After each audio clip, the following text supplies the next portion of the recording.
It is my first day back here for a while, and I understand there are some new work event rules, so I've come prepared, Susanna. Here we go. Ready for my work event meeting. There we are. Look at that. We like that? Packed with wine. Yes. Charlotte, what are you having? Cinzano? Oh, yeah. Make mine a double.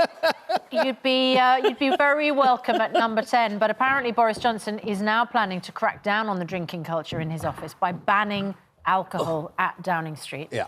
Is this a step too far, or should all workplaces be teetotal? Joining us now to debate this is apprentice winner turned advisor Tim Campbell, who said sensible drinking in the workplace can help celebrate success.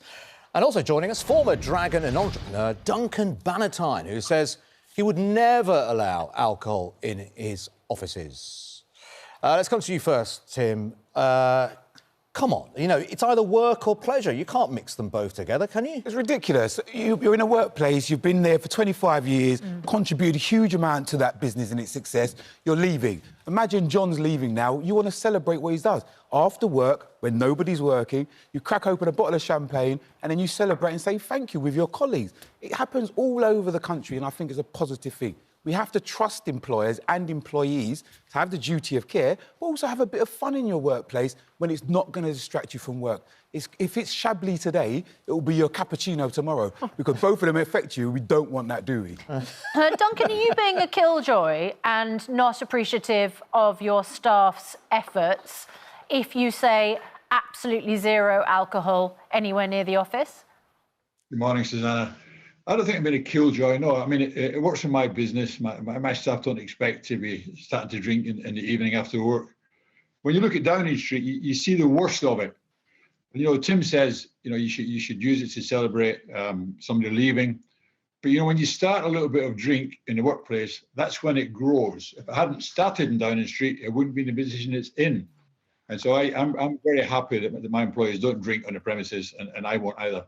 Well, Tim, I think Duncan makes a really good point politically in that if they hadn't had any alcohol at all, we wouldn't be in the mess of, was it a party in the garden or not? There was drink there, so it must have been a party. Yep. We wouldn't be in the mess where Keir Starmer is in that constituency office and he's got a beer. If he'd been drinking a cup of tea, people wouldn't have made nearly so much of a fuss about it. You mentioned leaving drinks. It's the leaving drinks issue which is such a massive problem in that interview with Beth Rigby that the Prime Minister did yesterday, because that's the moment when he has to apologise, where he sort of collapses and looks broken. It's all down to the alcohol. Listen, most employers are very clear about the duty of care that they have to both their employees and the people, customers they work with. However, I think we have to trust people, and I want to live in an environment where we trust employees and employers to do the right thing. We all know that you're not going to go and operate machinery or do something idiotic when you know you've got somebody else's responsibilities. Yeah, isn't the evidence that you are much more likely to do something idiotic if you've had a drink in the workplace? If you are working, yes, but we're talking about after-work activities. I want to be able to celebrate with my colleagues in a safe place, particularly now when we can't go into as many establishments. And a really important point here, Susanna. Working from home now, your home is actually your workplace.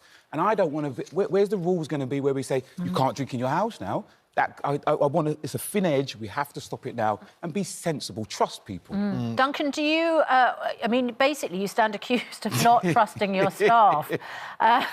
Duncan's like, he needs a drink. I love Duncan. He's just come back from holiday. Be nice to him. I think Tim's view that people are working from home, and if you have a little drink, they're in big trouble, or they've been told not to drink in the house, is just ridiculous.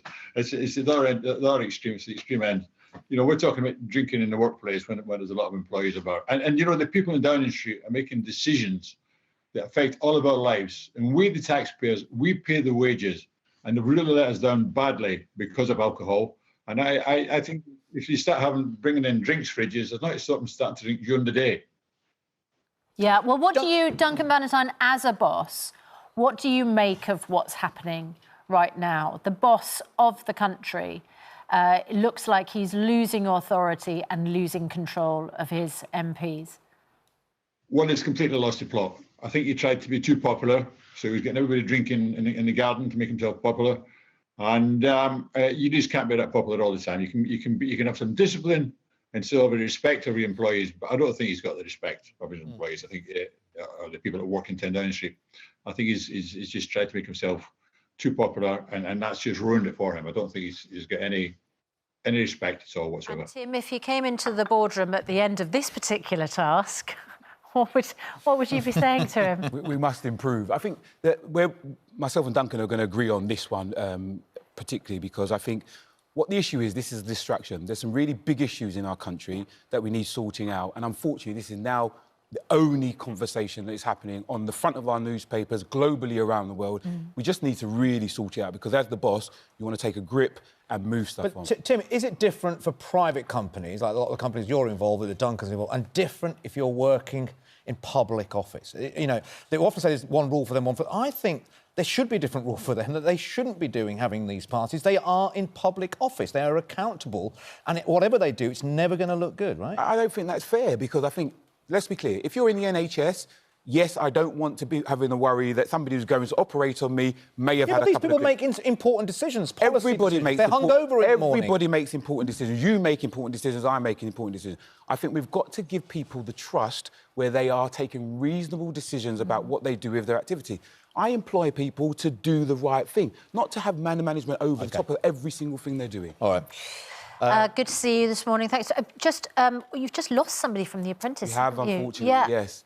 One of the things at work we have to take into the well-being of individuals, and Shama, in this situation, decided that she wanted to do something else because of her health issues. We wish her the best of luck, but make sure you're watching tomorrow, Thursday at 9 o'clock. BBC, you'll see the outcome. Right. So, Tim, thanks very much indeed. And Duncan, thank you as well. Good to see you this morning. We asked our viewers, is it time to ban booze in the workplace? Well, 82% said yes. Incredible. And 18% said no. Pass me the martini.